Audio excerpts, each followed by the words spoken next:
interesting structure of a little system of straw bales that I made consciously with an attempt to save water, grow my salads for the season, and create good compost.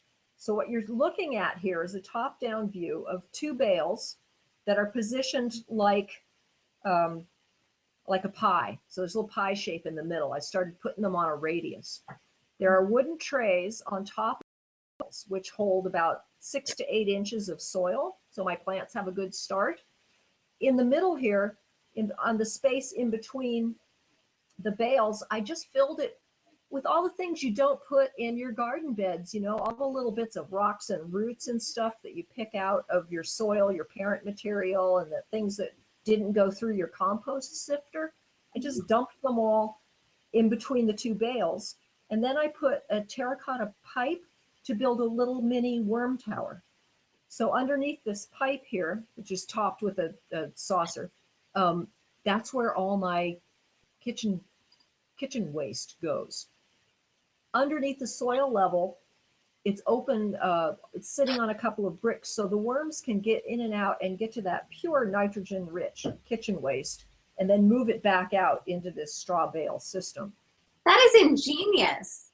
I'm very excited about it. So here, oh, and also these trays are a little shorter than the length of the bale. So I'm also using this system to water with only the gray water that I generate at my house, not using any fresh water here. And I'm not putting any surface water on the soil except to get the seeds started. After my plants were up, I just started taking my my dish pans and dumping the water on the edges of the bale, and it's also at a slight incline. So I'm dumping at the top edge and the bale stays moist. And that's spreading the water across the bale. That's right, underneath the soil. Wow. And then here's the worm tower, so you get a sense of the size of it. And it was before I filled it with kitchen waste. But it's going along really well. I'm pleased with it. Now, are you making these ceramic towers or? No, those are old ceramic sewer pipes. Oh. We have been, when we first moved in, we had to replace, it's an old house. In those days, they used ceramic for sewage pipes. And eventually they would get broken and you have a leak and we had to replace it. And I salvaged what I could. So they're little terracotta tubes. I could use bigger ones, but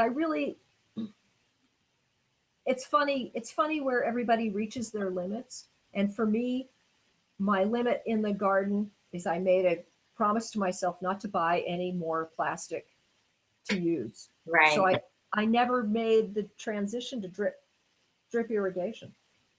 So and the worms that you have underneath are just ones that were there, or are they ones that?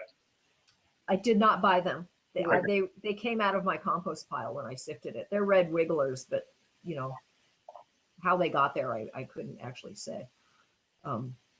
Because my compost piles are legion. They came out of a compost pile that had sat for a couple of years. It was very nice. So this is the view. I have 1, 2, 3 beds. This tall bed didn't work out. I'm finding that tomatoes are not a good thing to plant in these. There's something's going on. My experiment was not good. And what kind of plants were you planting that you did have success with? I had a great crop of bush beans, and you're looking at them here. They were just starting to come up. And I've got lettuce. And then in between, in these crude spots where I'm not actually watering, it's just all the water that seeps through from the bales. I have an African basil. I have borage. I have shingiku. Do you know that plant? It's an edible chrysanthemum. It's a wonderful salad green, and the flowers are edible as well. And I have peppermint, and it's been working out. And there's raspberries back there. So I've got, and here you're seeing sort of the layers of the forest, because here's this, along here is a fuyu persimmon tree, which benefits from the fact that these bales are moist all the time. Mm-hmm. It really likes that. And then the raspberries are also being watered with just gray water.